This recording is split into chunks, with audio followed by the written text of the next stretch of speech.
All right. Welcome, everyone, to the Dev Fireside podcast. My name is Mikko. I'm joined here tonight by Liz and Howard. Welcome, everyone. Hi.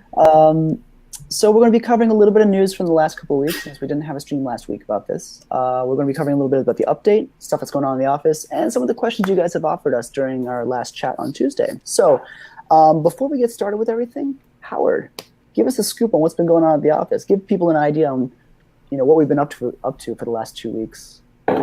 It's been pretty hectic, right? A lot of it is with PlayStation Submission. We are basically, as of late last night, we are finally through with one of the sort of the remaining issue that has been pending that we've been going back and forth with for a while. So essentially, Sony has this optional feature where people can output voice audio to headset and only voice audio to headset. But the problem is that with Photon and Unity cross-platform voice, they don't actually have support for this feature right now. So anyways, this has been something that we've been going back and forth with Sony. Because with Sony's QA process, it is great in the sense that they want coming through a little bit muffled, Howard. Okay, so it's great in the sense that they want us to fix everything, right? But on the other hand, I think there are edge cases where, they're essentially beyond our control. So it's been, a bit just navigating through the QA process, and that's taken us a lot of time. But I think we are really finally, truly nearing the end. At the same time, we had to get the SEEE, which is the European region submission. That's right now in the works, but hopefully that should be a lot streamlined because we're, pretty much passing the Sony Americas one submission.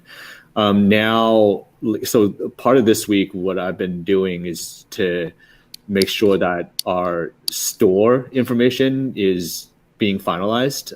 So because the next bulk of work is actually to take the finalized all the store text and the metadata to a translation service. Because, with the release of PS, in the Americas region, I need to be able to translate it into French, Spanish, and Brazilian Portuguese. In the European region, I believe there's 17 different languages to translate to. So this is for the store, right? So I'm contacting a translation service and trying to get that started. At the same time, there is the PEGI submission process that I've been working on. So really, it's been just kind of focusing on PS4, trying to get through this last mile of submission and try to get it ready for release. So I think we want to hopefully announce that as early as next week. We're hoping, but obviously it is still contingent upon Sony. And with the I guess with the next question is how does this benefit PC players? And that's something that I want to think a lot about, right? Ideally, granted, the game is going to be on PlayStation, and people will, console players or PlayStation players will get to buy the game on console or on the PSN store. But, really the question is, how does it also benefit PC players? So I think we want to think about, different ways for, if people make referrals and whatnot, if there's a possibility for PC players to also benefit. Ideally, if you guys buy a copy of the game on console, or if you refer a friend to buy the game on console, then we want to be able to reward you guys in some tangible ways. We need to figure that out. And because cross-platform is working and has cross-platform voice support, so it's actually really great for console players to play with PC players. So we want to incentivize that. So yeah, there's just a lot of moving parts right now that we're with PS4 that we're trying to get sorted. Light is fast approaching at the end of the tunnel, so that's also a good thing, I guess. Despite how busy it is, I think that's a really great thing for us. Yeah, I mean, I think really the key is for us to plan stuff properly and execute properly. But generally, I think what I have to get back with Sony and figure out a concrete release date, and hopefully that will be like a good timing on their release calendar. Mm-hmm. But tentatively, we are looking at late February is going to be a pretty tight window, but if not that, early March. That's what we're shooting for. Okay. Will people have a good idea on what the exact date will be in the coming weeks? Yeah, I mean, so really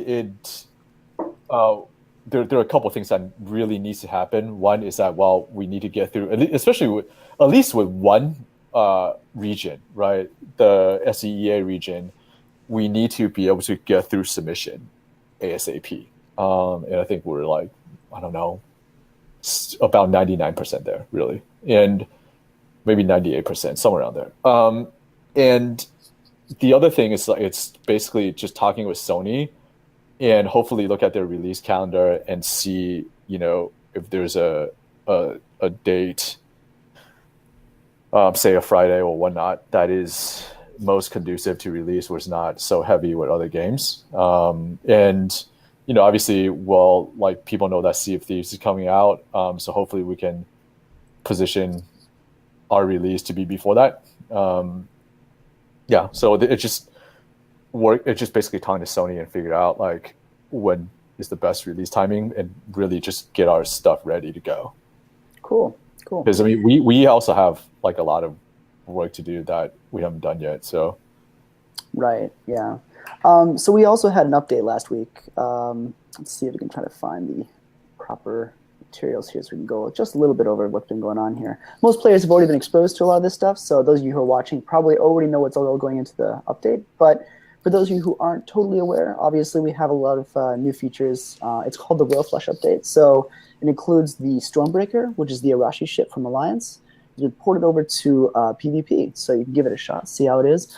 Seems to have a really good reception. Players seem to like that fast acceleration, not a very high top speed, but obviously has a lot of guns. But it's a kind of a glass cannon, so it falls apart very quickly. So it has strengths and weaknesses. Another thing that we've also focused on is releasing new maps, or formatting the maps for different modes. So Crazy King, which has traditionally been 3v3 and 4v4 formats, has been available for 2v2 now. And we are going to be looking at an update in the future here to polish it up a little bit so we can scale the times a little more appropriately and make it a little more fun for everyone in the fast-paced action that comes along with it. On top of that, we also have a lot of ship changes, map changes, the point values for a lot of the game modes in Crazy King. So this was actually a pretty big update, actually. When you think about it, the metas for everything has changed around. Yeah. So it seems to have a really interesting dynamic shift going on with a lot of the events that have been going on. We also actually feature a new tool set for event hosts now. So they have the tools. A lot of that discussion came out of the custom lobbies idea. So we've been working together on creating some of those tool sets from all the feedback we've been getting. And we have our first kind of version or edition of this put together for event hosts, so they can actually set up these lobbies with certain rules and tools that will help them in hosting their event and formatting it any way they want to set up the event for. So that actually makes it a lot easier for those of us, for those of those community members that we have who spend every week hosting these events with all these players and keeping everyone entertained with new rules and ideas and things like that. We can at least provide a little bit of extra flexibility when it comes to those tools, and that's actually really nice. So pretty big update. Do you have any thoughts on that, Howard? Have you tried some of the stuff in PvP yet? Honestly, this week I have not. As most people know, I have not been in game. I think really, I think my focus has just been PlayStation. So, which is understandable, yeah. But Liz over here has actually tried out quite a bit. What do you think about it, Liz? I'm happy so far. Honestly, my favorite part of it is the name. I am so tickled over that. But no, I've been having a good time, actually. Yeah. And I have to be careful because the podcast is going up tomorrow, but we're going to be playing more of it tonight/yesterday, depending on how you watch this. I mean, by the time you guys watch this, you'll know who gets wrecked and who's awesome at their, like, sassy attitudes. I mean, it got really intense last time. We had some really like controversial conversations. So that was all you. This is what I live for. I gotta rouse the populations and get people moving, and have them going out into the streets with torches and things. I gotta make it really crazy. So that happens by the sheer existence of you. You don't well, you don't need to do anything to add to that. Yeah. Coming from me, it is. Yeah. But so expect more of that, I guess. Obviously, we're going to be playing with more of this content and some of the maps that we have introduced for the dev game. So if you want to join us for that, be sure you do. I just want to take a really quick second to say that ideally, hopefully, barring anything crazy happening, we will be able to incorporate some of the cross-platform play into next week's stream one of those days. Yes, that's right. So we will have somebody joining us from the office from PlayStation 4. Yep. So that is something to look forward to. Yeah, we're going to see when we can fit that in, but when we do, that's for the dev games, right, Liz? Yep. Yeah, so those of you who are watching, if you want to see what it's like to play with someone who's playing on a PlayStation, hop in with us next week during the matches. It's not clear if it's going to be on Tuesday or Thursday, but we'll definitely see how we can fit that in so we can get that. And we will make sure you know in advance. Yeah, definitely. That would be... I'm looking forward to myself. I want to see how well they actually handle it. I mean, is it going to be Matt that's playing from the office? I believe it's going to be Matt, yeah. Okay, so the guy behind he's been doing a lot of work on PlayStation. Yeah. So he is probably like MLG at this point with his skills. I have no doubt. I'm sure he's just so amazing. Like, he's watching this right now and he's like, yep, amazing. So can confirm source is me. But that's something to look forward to next week as well. We did get a lot of questions from Tuesday's coffee hour, and I thought I wanted to share this with all you guys, especially with Howard from the office. Maybe you can get some insights for some of the players here. Some of these are kind of outlandish. Some of them are a little more practical. The first question we have is, do we ever want to consider making some sort of 3D space for social interaction, sort of like an open air dock, I guess? Actually, this is something we even prototyped a long while back. The concept is called the Cantina. Yes. So essentially, it's a kind of a gathering place, right? Like a Star Wars-y type, Mos Eisley type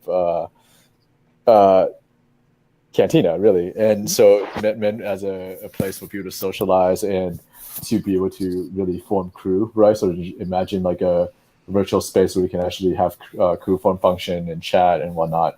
So I mean, it was really cool to think about, right? Like it would have added a lot of flavor. And because we were thinking about like bulletins with PvE, it's like, okay, fine, you can accept quote unquote missions in PvE, and that sort of has this. I mean, it'll be a different skin, but it sort of has this flavor that's akin to the sort of your world map and picking territories and whatnot. But obviously, like in a different format. And we were thinking about making the mission more specific and whatnot. So with different like quote unquote achievements, right? But that sort of fell just lower in the priority. Because there's just a lot of stuff, getting Alliance done, getting all the game modes and all the maps and stuff done. And then now, like with PS4, all the work that we're doing with PS4. So, I mean, that just sort of been put on the back burner, although, it is a cool idea. Oh, by the way, I did not mention this, but we have been working with a pretty pretty renowned, really accomplished tabletop board game designer on the side, really as he's actually been working on a board game or a card, really kind of a board/card game of Guns N' Icarus for us. Yeah. And so we've actually been working with them, right? Like in partnership, and now he has like a really pretty advanced prototype that we've been playing and it's been a lot of fun actually. There's like there's a novel board game mechanic that plays like a kind of like a really nice German board game. There's there's definitely some like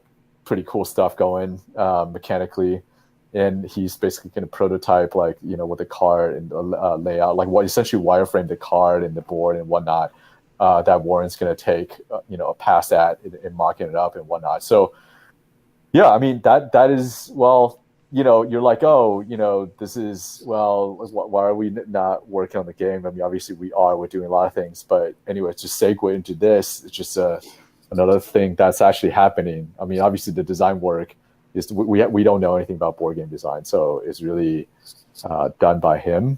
So it's like, his game, but it's been pretty awesome seeing this coming into fruition. So hopefully we will have more news in, I would say, a few weeks, probably after PlayStation.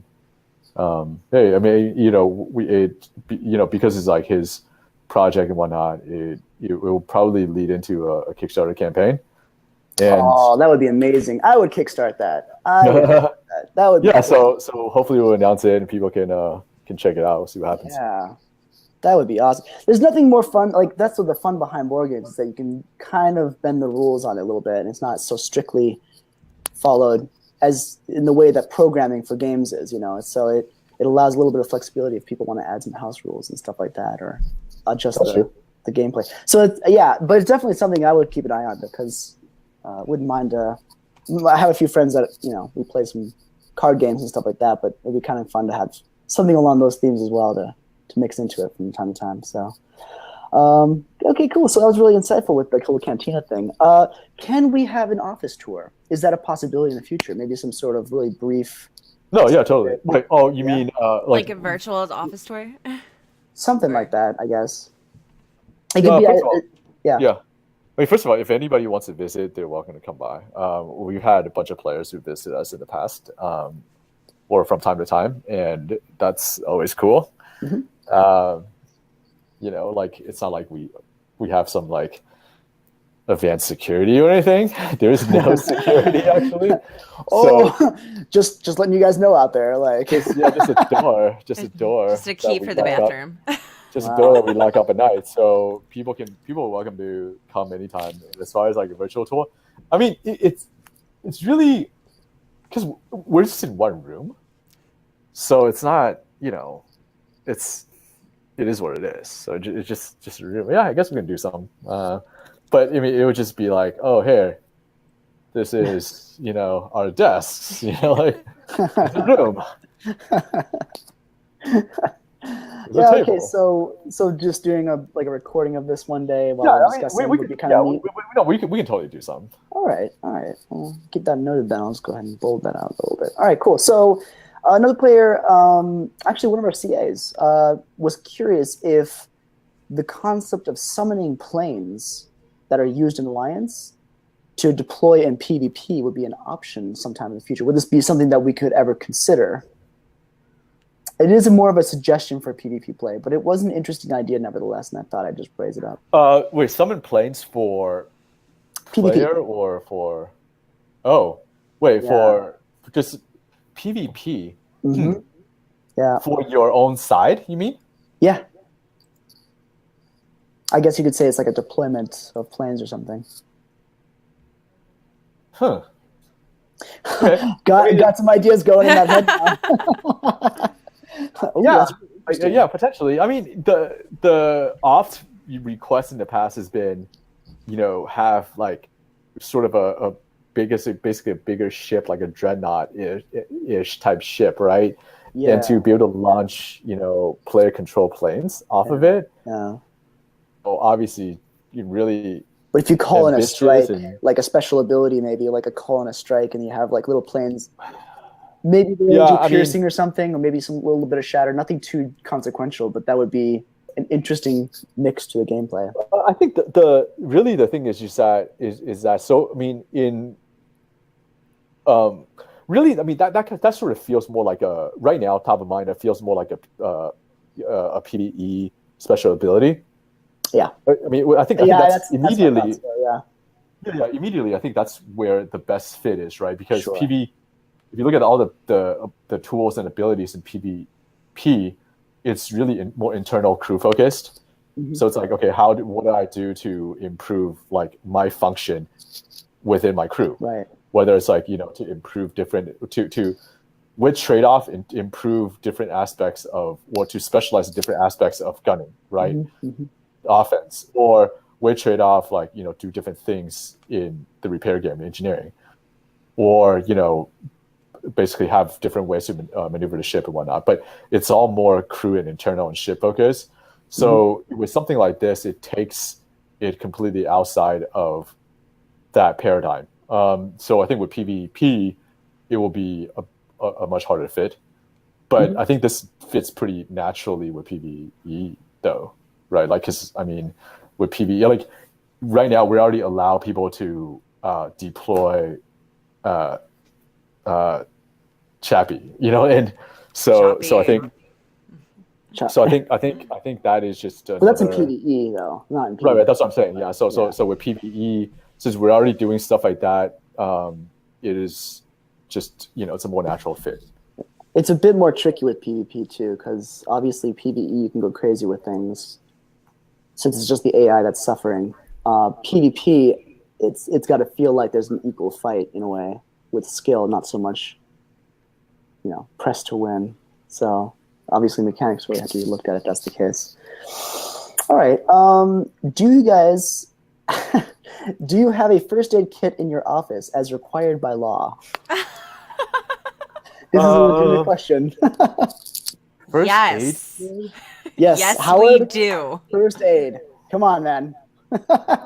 I'm not even sure if first aid kit is required by law. I don't know. I have no idea. Like for a normal like office, state, really, yeah. Just for a normal office. I know that we have we're sent by the New York State, whatever, city government with like these OSHA regulations, whatever, about discrimination and about like workplace safety and whatnot.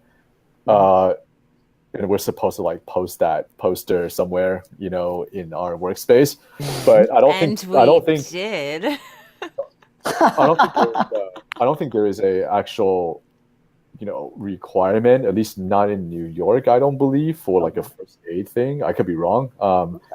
But at least that's something that we don't. I mean, I think we're so, for example, our space is required to have sprinkler system, that kind of thing. That I know of, but first aid kit, yeah, I don't. So it's okay if a fire starts up, but if one of our programmers slices his arm by some really freak accident with a keyboard, I mean, you never know. I mean, they're doomed. Basically, they're just going to bleed out. That's just how it is. So there you have it, folks. Let's see. Okay, I noticed that a tweet with the Amsterdam page ended with hashtag number 3. What does it mean? I have no idea. You have to ask Wendy. Maybe this is something you know? Wait, hold on a second. That might have been me. Yeah. Hashtag, and it literally says hashtag number and 3 as one word. Hold on, let me pull it up. As a hashtag, obviously. Amsterdam, because I do take it over every once in a while. So. No, speaking of Amsterdam, the big thing this week that at least I've been working on, along with Eric, is basically a pitch to basically just a deck for Switch. Ooh. So that's been taking us a bit of time, just to kind of tell Nintendo, hey, if we take Amsterdam to the Switch, why is it advantageous? Why is it cool? And how would it generally work and whatnot. So okay, I found it. So this was beginning of December. And this is an older question, yeah. That was in fact me, and it was a little bit of poking fun at Wendy because I had taken it over, and it was the third hashtag, and she likes to do 3 hashtags in her tweets, and I couldn't think of a third one, so I just did hashtag number 3. Okay, that explains it then. I wanted to remain consistent. Okay, so this is an interesting one, this question here, because we've actually been working with people in the past around this particular one here. But Well, sort of, I guess, but in a more abstracted way. But the question goes like this: is there, or will there ever be, a Guns of Icarus webcomic? Official, I suppose, since it's easy enough to be an unofficial one. But they were curious enough if there would ever be one like that. And I know that we're obviously not, we don't have experience or whatever producing webcomics and whatnot. I mean, we have friends who do actually, but I mean, that's not like what we know how to do. So if we want, I guess in a way that makes things easy, sort of, is that, if we do, then we'll partner up with a webcomic who can actually work with us on it. And, really we just have to, sort of work with them on like, narrative development, on story arc, on lore and whatnot. Like it could be cool. I mean, we just don't, it hasn't been like on the forefront of our minds, right? But if like with the board game, card game, the whole project is really just sort of by chance. It's really like last year at GDC, I met him and he happened to play Guns, and so he knows the game well.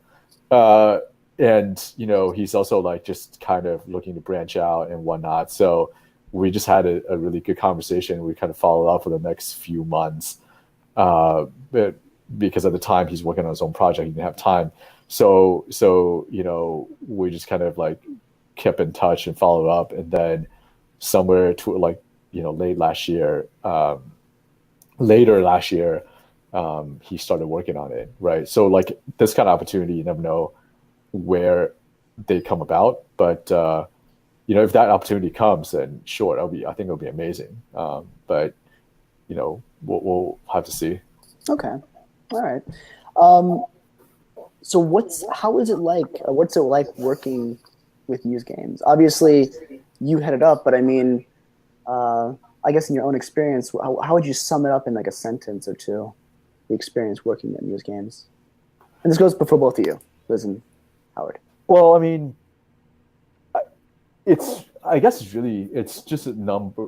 It's really like kind of a confluence of a lot of different like emotions, I guess, or different like bucket of tasks. I mean, in a way, making games is like just making games itself is sort of a startup, or like a entrepreneurial type of venture, right, or experience. But in reality, making every single game itself is also a startup project. So it's kind of been interesting in like sort of this like, basically managing this startup within startup type of construct, making games. I think part of it is just also like that, well, it's fun, right? I mean, I didn't used to always do this. My background is more in product marketing for like in the telecom, internet, and semiconductor space. That's what I used to do, right? And before that, like the other startup that I tried to do was, just more like virtual spaces, kind of like that Cantina idea, but it's focused on that, but with web content integration. So like making games something that's really creative is really fun, right? Like especially when early on the prototyping, when we're trying all kinds of different crazy stuff. Like so, for example, like we're actually prototyping this firefighting thing, mm-hmm. and me and Matt, like we have this algorithm, a simulation where we just like set things on fire, right? Like fire, which is propagate, and it's like really cool, right? Like having like that type of moments, right, to be really creative and experimental is always amazing, right? I mean, that like a lot of other jobs don't really offer these kind of opportunities or these kind of moments. I mean, I know that in my old jobs, like that didn't exist. Mm-hmm. So I mean, it's really amazing in that way, to be creative, but also to like, figure out technical solutions for different things, right? Okay. So it's like, combination of, being at sort of the leading edge of technology, especially like 3D, into 3D visualization, AI, and whatnot, but also being creative. But at the same time, there are a lot of things that are really stressful, especially like, when we are in kind of the production phase or the release phases of things. Things are really stressful, and we're independent, so we always have to. We live and die by our successes or failures, right? So there's really no one to rely on. So I think a lot of what we do is also really stressful. I mean, we have to be stressful with money. We have to be stressful with every release. It's kind of, it almost feels like we live and die by every release. So there's also a lot of stress, which is pretty typical with startups, right? So yeah, I think it's just really a huge mixture of emotions. All right. What about you, Liz? I know that you asked for it to be summed up in a sentence or two. Fine. I don't know necessarily. I'll try to keep it relatively brief though, because I know we're running low on time. But it's extremely fulfilling. Prior to this, I was a games journalist. Prior to that, I was in law. So this is still quite a jump for me, even from the writing standpoint. But it just feels a lot more fulfilling than that did.